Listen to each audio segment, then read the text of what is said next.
Now that we've covered the strange restrictions on public laughter and dancing, let's move to something even more bizarre: the laws surrounding bread in 18th century France. Yes, bread, an everyday food, yet so incredibly vital to life during this period that the government decided it needed to be heavily regulated. You might think of bread as the most basic and essential food, something that should simply be left to bakers and hungry customers alike, right? But in France, the law had other ideas, and it went to absurd lengths to control how bread was made, sold, and consumed. Historians still argue whether these bread laws were aimed at controlling the food supply, to prevent riots, or simply maintaining the status quo. But one thing is certain: bread was treated with the utmost care. Bread was, after all, the staple of life for most French citizens, especially in the lower classes. It wasn't just something to fill you up, it was a symbol of survival.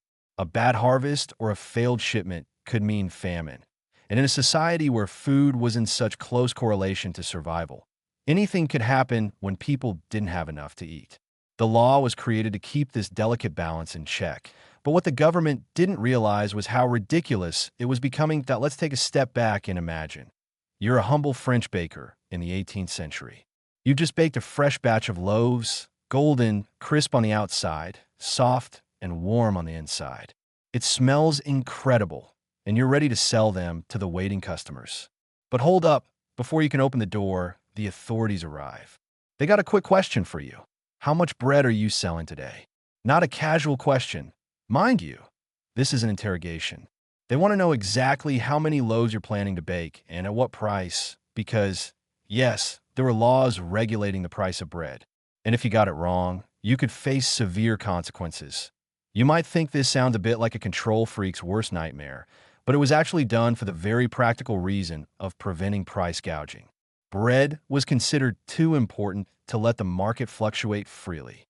If a baker was allowed to set their own price, who knows how high it could go? Bread prices had to remain consistent, because if they didn't, the common folk would be out of luck, and we all know what that means. Riots. French peasants had a long history of storming the streets when they couldn't get their daily bread, and the monarchy was keen to prevent that from happening at all costs. But the weirdness doesn't stop there.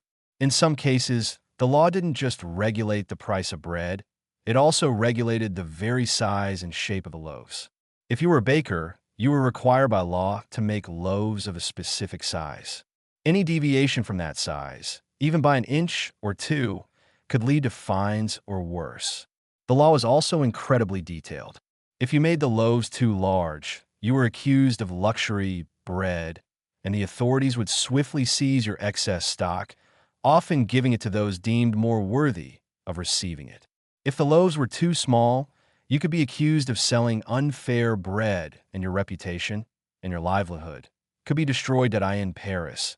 This became particularly important because bread was the lifeblood of the city.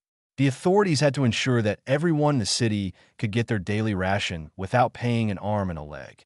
If the price of bread went up too high, the entire economy could collapse. In fact, the infamous phrase, "let them eat cake," though often attributed to Marie Antoinette, who likely never said it, is believed to have originated from the anger caused by the high cost of bread during the time. And yet, despite all the regulations, the bread market still had a funny way of playing tricks on the law.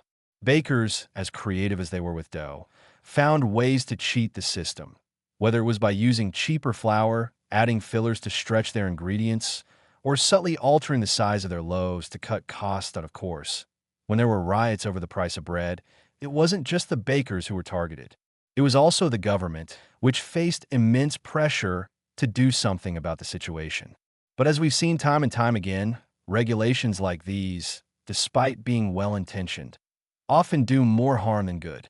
The more the government tried to control bread, the more it became a symbol of dissatisfaction with the system.